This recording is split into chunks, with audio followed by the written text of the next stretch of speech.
ladies and gentlemen, brothers and sisters, and Zena, who did something that I almost never have experienced before, paid a compliment to my shirt before we came on.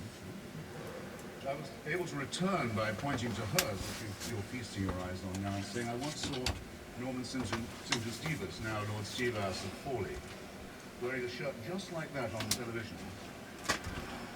And he was asked by his interviewer, gosh, what a lovely shirt, where did you get it? And Stevas said, do you really like it? I call it sort of crushed cardinal. I might add, in the spirit of fraternity, which I'm sure will inform this entire soiree, that the mere existence of Lord Stevas of Fawley is testimony to the breadth of the church. Now, I'm sorry, though, to have to begin by disagreeing with His Grace. If you're going to be a serious grown-up person who appears to defend the Catholic Church in public in front of an educated and literate audience, you simply have to start by making a great number of heartfelt apologies and requests for contrition and forgiveness. Now, you might ask, you're fully entitled to ask, brothers and sisters, who am I to say that? Well, in the Jubilee Millennium year of 2000, the Vatican spokesman, Bishop Piero Marini, said, explaining a whole sermon of apology to His Holiness the Pope, that was supposed to cover the entire history of the Church in its Jubilee year, that, I'll quote Bishop Marini directly, said, given the number of sins we've committed in the course of 20 centuries, reference to them must necessarily be rather summary. Well, I think Bishop Marini had that just about right. I'll have to be summary too, but I think he said just about the least of it. His Holiness on that occasion, it was March the 12th, 2000, if you wish to look it up, begged forgiveness for, among some other things, the Crusades, the Inquisition, the persecution of the Jewish people, injustice towards women, that's half the human race right now, and the forced conversion of indigenous We're on people camera, to darling. South America. And that followed That was quick.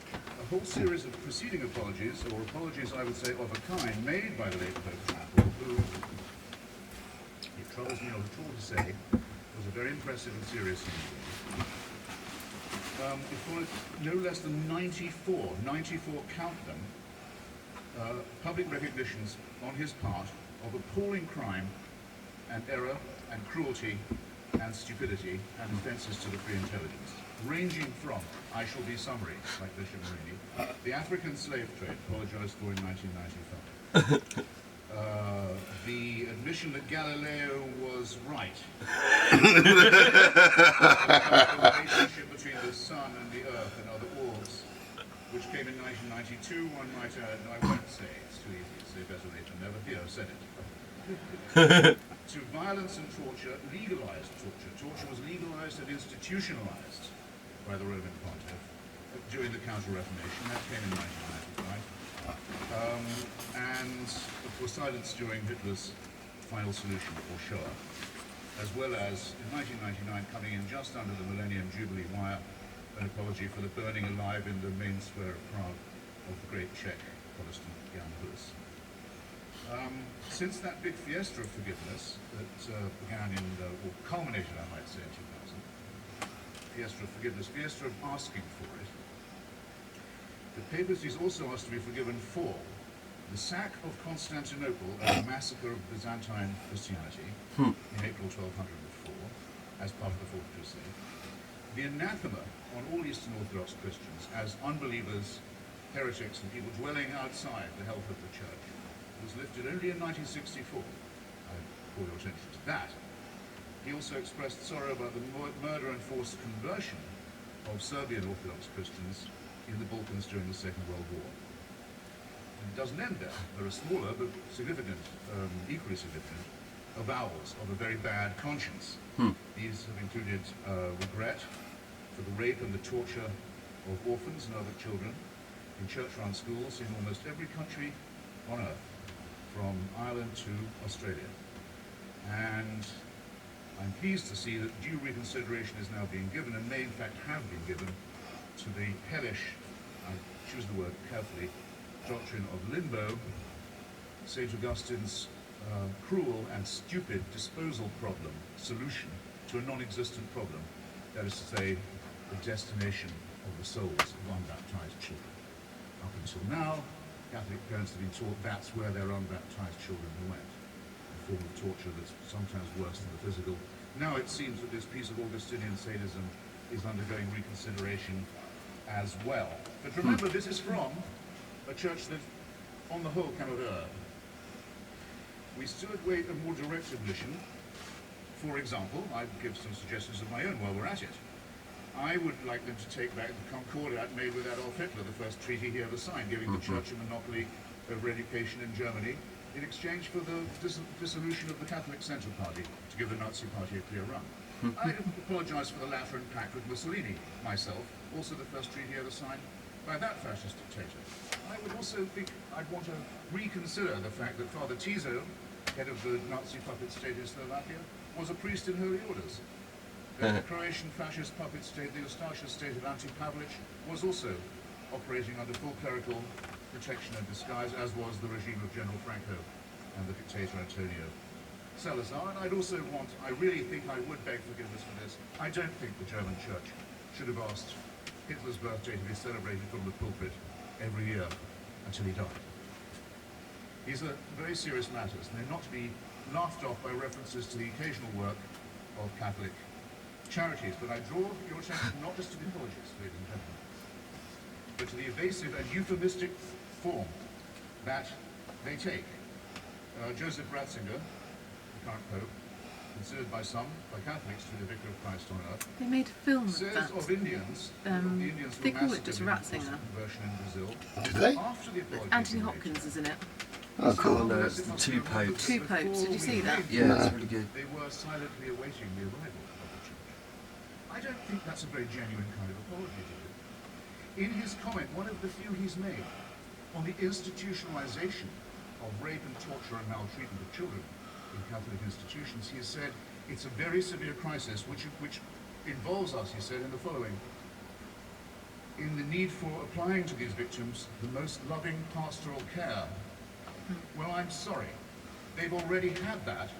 And to say that this is the responsibility laid upon you by the horrific admission that you've already had to make is not accepting responsibility in any adult sense. When I say child abuse was institutional, how dare I say so? How can I prove it? How can I prove such a thing? Well, I'll ask His Grace, and I'll ask Anne Whitaker. Where is Cardinal Bernard Law now? Where is he?